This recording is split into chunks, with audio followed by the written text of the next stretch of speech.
Okay, so with the next round of tests announced, I figured I'd spend some time to talk about what's coming in the next set of play sessions, partially because I'd like to cover the basics of what'll be coming up, and partially because I just didn't play as much on the last day, so I ran out of content. Oops. So today will be me rambling over some clip of me stealing kills in yet another vehicle I was okay with while everyone else hated. So once again, let's go down the what to expect list the developers put out at the end of the first test. First off is Tier 7. They announced Tier 7 pretty early on, featuring things from almost all of the vehicle classes, with artillery conspicuously absent. However, once the vehicles got into the test server over in Russia, the hilarious outrage over here began anyway. There were a couple of people in the forums talking about how, oh no, the T-80 and the M1 Abrams don't have the hard stats the Challenger 1 and Leopard 2 do, particularly in penetration and base armor.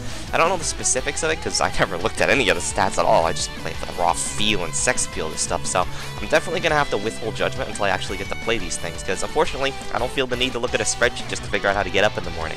You guys, there are a million things more to a vehicle than just its firepower and defense. Second up is the new map. So, there was a new map trailer. I already know what most of the map looks like because I did some digging into the game files that I can't share, but I will say that this map is probably the best out of all of them so far in terms of maneuvering space that's available. However, it's important to note that that's not saying much when you remember the other maps we have so far. River Point uses firing lanes for map balance, and part of the map is cut off by a river, a huge part of it, mind you, while a golden opportunity for map diversity was lost when the freeway was made unusable for gameplay purposes. Port Storm, that map filled a quarter of the map with water that the BMPs and BMDs strangely can't deploy into. Don't even get me started on Ghostfields Mountains. So, while I'm open to the potential of the Roughneck map providing some more open gameplay, I'm not going to be too surprised if it doesn't. Third up is patch notes. Anytime you change your game, having patch notes is really nice because you let people know exactly what you're doing and how the game has actually changed, even if it doesn't feel like it. So for example, you may have changed something about the M551 Sheridan since the alpha tests, but without the notes telling us what you did, if it doesn't feel different, or more notably, if it's still dominating people on the field, you're going to get comments from people who don't think you did anything at all.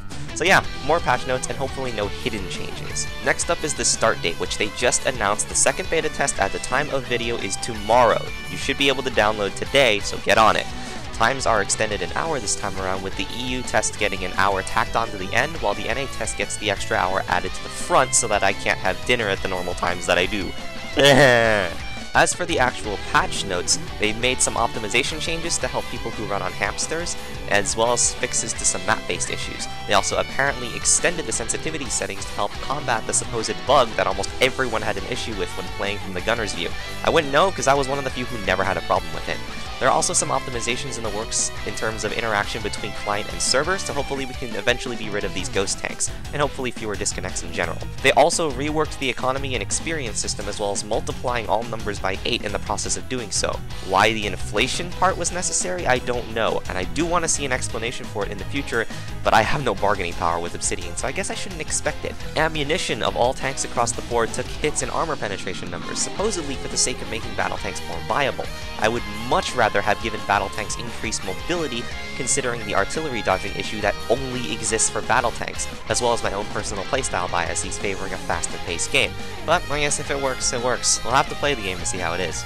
I just hope Obsidian realizes that a lot of people are going to enter this game fresh new and rush to only play the battle tanks they remember, and those people not being able to dodge artillery is only going to continue generating unjustified hate for artillery because they happen to pick the only class that loses out in the artillery dodging game, and of course the best thing to do from there is to go into denial until the very fabric of reality spontaneously changes, because honestly that's more likely to happen than them admitting fault in their gameplay choices. And for those of you who wanted to see Sheridan nerfs, yes, it did lose the fin sables it had no right to anyway.